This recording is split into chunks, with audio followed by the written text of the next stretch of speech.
नमस्कार. आज आपण पंढरपूरला जाणार आहोत, म्हणजे अर्थात चर्चेतून. चंद्रभागा नदीच्या काठावरचं हे महत्वाचं तीर्थक्षेत्र, इथली मंदिरं आणि त्यातही मुख्य म्हणजे श्री विठ्ठल रुक्मिणी मंदिर, त्याची रचना, त्याचा इतिहास, त्याचा वारसा, यावर आपण आज बोलणार आहोत. आपल्याकडे पंढरपूर मंदिरांची स्थापत्यकला आणि वारसा या नावाचा एक अभ्यास आहे, त्यातूनच आपण हे मुद्दे घेणार आहोत. हो, नक्कीच. पंढरपूरची मंदिरं म्हणजे फक्त दगडविटांच्या इमारती नाहीत. ती म्हणजे महाराष्ट्राची प्रादेशिक शैली, तिथला इतिहास आणि आपली संस्कृती या सगळ्याचा एक काय म्हणतात त्याला संगम आहे. बरोबर. तर सुरुवात मुख्य मंदिरापासून करूया. विठ्ठल रुक्मिणी मंदिर, त्याचा इतिहास काय सांगतो? हे मंदिर खूप जुनं आहे. म्हणजे याचे धागेदोरे थेट 11व्या शतकापर्यंत, होयसल साम्राज्यापर्यंत जातात असं म्हणतात. 1237 सालचा एक शिलालेख पण आहे, ज्यात त्याचा उल्लेख आहे, स्पष्ट उल्लेख आहे. अच्छा. पण आज आपण जे मंदिर पाहतो ना, ती रचना बरीच नंतरची आहे, म्हणजे 16व्या-17व्या शतकातली. कारण आदिलशाहीच्या काळात मंदिराचं बरंच नुकसान झालं होतं म्हणे. हो, असं ऐकलं आहे. मग त्यानंतर ही पुनर्बांधणी झाली आणि पुढे मग पेशवे आले, शिंदे, होळकर यांनी पण आपापल्या काळात भर घातली त्यात. म्हणजे एकाच वास्तूवर वेगवेगळ्या काळाचे आणि सत्तांचे थर दिसतात. स्थापत्य शैलीबद्दल काय सांगता येईल? कोणती शैली आहे मुख्यत्वे? यात प्रामुख्याने दिसते ती हेमाळपंथी शैली, 13व्या शतकातली. तिची खासियत म्हणजे काळा दगड वापरतात आणि तो जोडण्यासाठी चुना वगैरे वापरत नाहीत.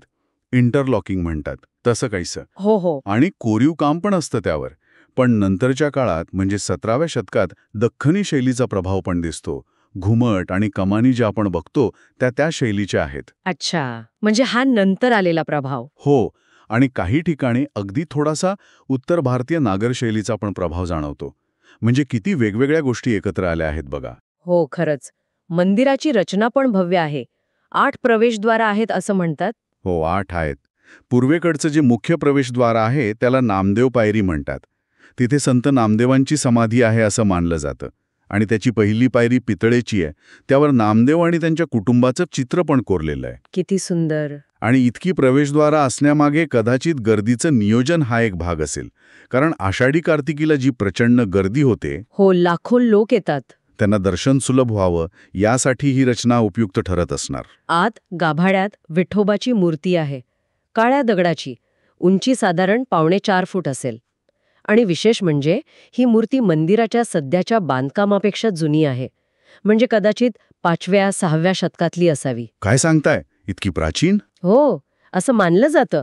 मूर्तीच्या डोक्यावर शिवलिंगासारखं चिन्ह आहे, गळ्यात कौस्तुभमणी आहे. यावरूनही बऱ्याच चर्चा होतात. आवारात मग पुंडलिकाचं मंदिर आहे, नामदेव, चोखामेळा यांचीही लहान मंदिर आहेत. गणेश, गरुड, हनुमानाची पण आहेत. आणि सगळ्यात खास गोष्ट जी मला वाटते ती म्हणजे पदस्पर्श दर्शन.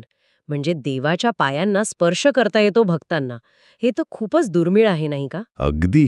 खूप दुर्मिळ आणि खूप महत्वाचं. हे म्हणजे समतेचं प्रतीक आहे. देव आणि भक्त यांच्यात कोणताच अडसर नाही. जात, पंथ, स्त्री, पुरुष असा कोणताही भेद नाही. अगदी 2014 पासून तर महिला आणि मागासवर्गीय पुजारी पण नेमले गेलेत. हे पण त्याच दिशेने एक पाऊल आहे. हो, हे महत्वाचं आहे. इथे मूर्तीला अगदी जिवंत व्यक्तीसारखा मानतात. रोज स्नान, वस्त्र, नैवेद्य सगळे उपचार होतात. विठ्ठल मंदिराव्यतिरिक्त इतर मंदिरांबद्दल काय माहिती आहे? आपल्या अभ्यासात उल्लेख आहे त्यांचा. हो, आहे ना. पंढरपुरात फक्त विठ्ठल मंदिरच नाहीये. लहान पण महत्वाची अशी बरीच मंदिर आहेत. उदाहरणार्थ मुरलीधर मंदिर. हे पेशव्यांनी बांधलं साधारण 1720 ते 40च्या दरम्यान. अच्छा. मग नदीकाठी लखुबाई मंदिर आहे. एक अगदी साधं झोपडीसारखं दिसणारं कला मारुती मंदिर आहे, 1799चं. रामदास स्वामींशी संबंधित तांबडा मारुती मंदिर आहे. आणि ते पद्मावती मंदिर, ते तलावात आहे असं वाचलं होतं. बरोबर. पद्मावती मंदिर तलावात आहे हे त्याचं वैशिष्ट्य. या लहान मंदिरांमधून आपल्याला स्थानिक कला आणि लोकांची श्रद्धा कशी आहे हे दिसतं. म्हणजे एकंदरीत पंढरपूरच्या मंदिरांमध्ये हेमाडपंथी, दख्खनी, मराठा आणि थोडी नागर शैली पण दिसते. हो, या सगळ्या शैलींचा मिळाफ आहे इथे. आणि बहुतेक मंदिरं नदीजवळ आहेत, जे आपल्या हिंदू परंपरेत महत्त्वाचं मानलं जातं. पाणी आणि पवित्रता यांचा संबंध. पण या वास्तूंनी काही नुकसान पण सोसलं इतिहासात, नाही का? हो, सोसलंय. विशेषतः आदिलशाही काळात नुकसान झालं होतं. मूर्ती सुरक्षित राहावीत म्हणून विजयनगरला हलवल्याचे पण उल्लेख आहेत. अरे बाप रे. नंतर मराठा शासकांनी पुनर्बांधणी केली, विस्तार केला. पण आजही या वास्तू जपण्याची गरज आहे. विशेषतः काही जुने भाग, जसे नामदेव पायरीजवळचे 13व्या शतकातले काही शिल्प आहेत, त्यांची काळजी घेणं खूप महत्त्वाचं आहे. हा आपला वारसा आहे. अगदी बरोबर.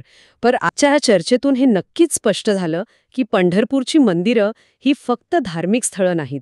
ती स्थापत्यशास्त्र, इतिहास आणि आपली संस्कृती यांचं एक अनोखं मिश्रण आहेत. वेगवेगळ्या शैली, वेगवेगळे ऐतिहासिक थर इथे एकत्र आलेले दिसतायत. हो, आणि मुख्य मंदिराचं जे सर्वसमावेशक स्वरूप आहे ते तर खूपच खास आहे. बरोबर. आणि जाता जाता एक विचार नक्की करावासा वाटतो. मंदिराची रचना आणि विशेषतः ती जी पदस्पर्श दर्शनाची प्रथा आहे, ज्यात समाजाच्या सर्व स्तरांना समान मानलं जातं, हा विचार आजच्या काळात किती महत्त्वाचा आहे. म्हणजे त्यातून आपण आज काय घेऊ शकतो, काय शिकू शकतो, यावर विचार करायला हवा असं मला वाटतं.